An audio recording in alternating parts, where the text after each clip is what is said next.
नमस्कार प्यारे साथियों, जैसा कि मैंने बताया था कि आपके मार्गदर्शन में मैं आपका साथ दूंगा। पटवारी आपको बनाकर ही रहेंगे अगर आप सही तरीके से मेहनत करना जानते हैं तो बात यह आती है कि हमारे सामने 8 सब्जेक्ट है। इन 8 सब्जेक्ट में से ऐसे सब्जेक्ट भी होंगे जिनमें ज्यादा अंक लाए जा सकते हैं और कुछ ऐसे भी होंगे जहां पर बहुत मेहनत करने के बाद भी कम अंक ही आएंगे। तो ऐसे कौन से सब्जेक्ट है जिन्हें हम पढ़ ले पहले तो ज्यादा अंक हम ला सकते हैं। देखिए 200 में से 200 अंक तो हमें लाना नहीं है। कोई ऐसा तो नहीं है ना कि सर मुझे 200 में से 200 ही चाहिए। आपको तो उतने अंक लाना है जितने आपका जो सिलेक्शन है वह सिलेक्शन हो सके। तो बात यह आती है कि सर किस सब्जेक्ट को ज्यादा तवज्जो दें और किसको कम तवज्जो दें। देखिए मैं इसका मतलब मैं पहले ही डिस्क्राइब कर सकता हूं, पहले ही इस बात को मैं बोल देता हूं कि मैं पहले किसको पढ़े बाद में किसको पढ़े। इसका मतलब ये नहीं कहना चाह रहा हूं कि आपको कुछ सब्जेक्ट छोड़ना है, आपको पढ़ना पूरा है, लेकिन किस पर ज्यादा कमांड बनानी है किस पर कम बनानी है इसके बारे में मैं चर्चा करूंगा। नहीं तो आप कहें कि सर ने तो बोल दिया है कि ये सब्जेक्ट पढ़ लीजिए और इसको कम पढ़ लीजिए, इसको छोड़ ही देते हैं। नहीं, ऐसा नहीं है। सिलेक्शन लेना है तो पढ़ना पूरा ही पड़ेगा, लेकिन किसे ज्यादा तवज्जो देना है थोड़ा सा अपने अनुभव के आधार पर मैं बताऊंगा तो आप भी उसे रिलेट कर पाएंगे। देखिए आपके एग्जाम में 8 सब्जेक्ट हैं।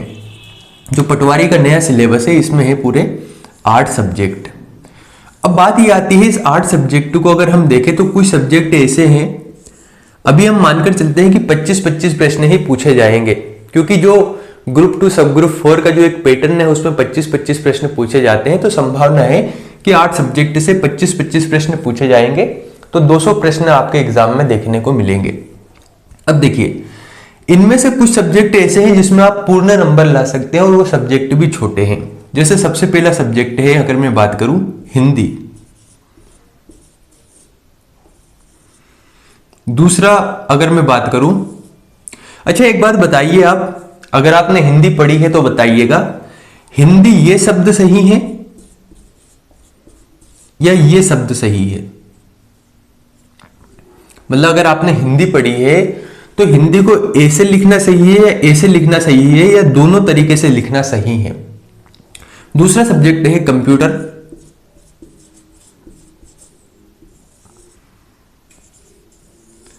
तीसरा सब्जेक्ट अगर मैं इसमें ऐड करूं तो है रीजनिंग।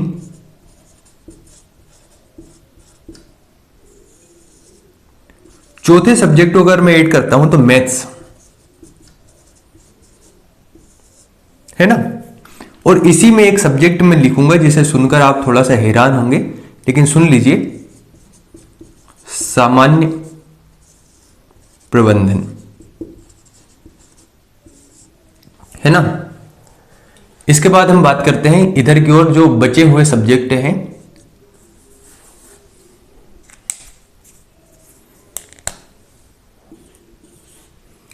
सामान्य प्रबंधन के बाद आपका आता है साइंस, जिसे हम विज्ञान कह सकते हैं। साइंस के बाद है सामान्य ज्ञान, सामान्य ज्ञान के बाद है इंग्लिश।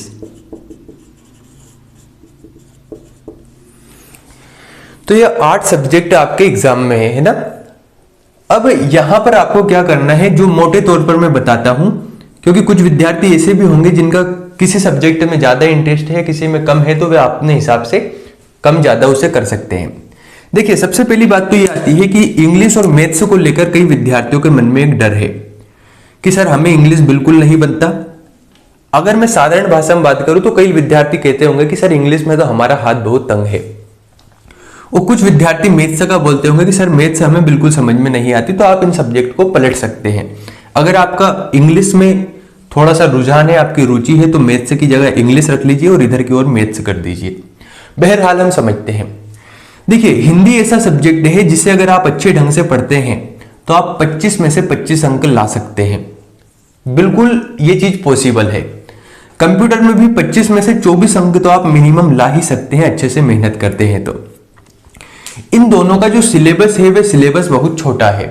तो पहले क्या करना है, पहले इसके सिलेबस को समझिए और 25 में से 25 कैसे लाना है, किन चीजों की प्रैक्टिस करना है, वह मैं आपको बाद में बताऊंगा। पहले आप सिलेबस को कंप्लीट कर लीजिए।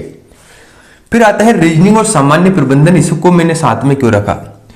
देखिए सामान्य प्रबंधन क्या है, पटवारी के विद्यार्थियों के लिए सब्जेक्ट नया है, तो जब नया सब्जेक्ट है तो संभावना ये होगी यहां पर कि प्रश्न डायरेक्ट रूप से पूछे जाएंगे और सिलेबस कोई ज्यादा बड़ा है नहीं, तो हमें कोशिश ये करनी है कि कम से कम उसमें से 23 अंक हम ला पाए। तो हमें हिंदी, कंप्यूटर और सामान्य प्रबंधन को पहले पढ़ना है, और जिनका इंग्लिश में इंटरेस्ट है, अगर नहीं भी है तो इंटरेस्ट थोड़ा सा जगा लीजिए। इंग्लिश को आपको पढ़ना है इन तीनों सब्जेक्ट के साथ। क्यों? क्योंकि इसका जो सिलेबस है बहुत छोटा है, साथ में बहुत ही सतही लेवल पर इंग्लिश के प्रश्न पूछे जाते हैं, बहुत ही आसान प्रश्न होते हैं, लेकिन आपका इंटरेस्ट नहीं है इसलिए ये कठिन लगता है, वरना बहुत सिंपल प्रश्न इसमें पूछे जाएंगे। तो आपको क्या करना है, हिंदी, कंप्यूटर और सामान्य प्रबंधन को पहले पढ़ना है, उसके बाद में आपको रीजनिंग करना है, और अगर आपका इंग्लिश या मैथ्स में से किसी एक में इंटरेस्ट है तो उसे साथ में पढ़िए। ठीक है, यहां तक बात है। फिर आपको क्या करना है, जो मैथ्स है, अगर मैथ्स में आपका इंटरेस्ट है तो आप 25 में से 25 ला सकते हैं, नहीं भी है तो चिंता ना करें, आप मेन टॉपिक को अच्छे से कर लीजिए। कुछ टॉपिक अगर आपसे नहीं भी होते हैं तो वहां पर थोड़ा बहुत देख लीजिए जो बेसिक से है, जैसे कि इसमें अनुपात समानुपात वाला जो चैप्टर है उसे अच्छे से कर लीजिए, परसेंटेज अच्छे से कर लीजिए, वहां से प्रश्न बनते हैं, तो कुछ जो टॉपिक है उन्हें अच्छे से कर लीजिए। फिर बात आती है साइंस की और सामान्य ज्ञान की।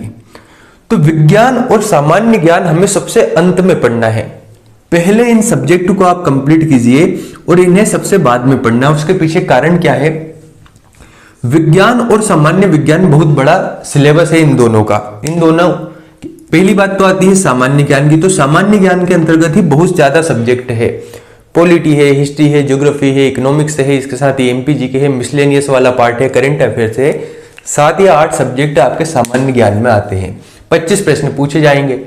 तो मैं कुछ मेन चीजें यहां पर आपको बताऊंगा जो बहुत अच्छे ढंग से पढ़ना है। तो सामान्य ज्ञान और विज्ञान आपको सबसे बाद में पढ़ना है, पहले हिंदी, कंप्यूटर और सामान्य प्रबंधन पढ़ना है, उसके बाद में आपको रीजनिंग और इंग्लिश पढ़ना है, और बाद में अगर मैथ्स में इंटरेस्ट है तो पहले मैथ्स से पढ़िए, बाद में इसे करना है। उम्मीद करता हूं ये बात आपको समझ में आई होगी, अगर नहीं आती है तो कमेंट कर सकते हैं, बिल्कुल मैं समाधान करने की कोशिश करूंगा। बहुत बहुत धन्यवाद।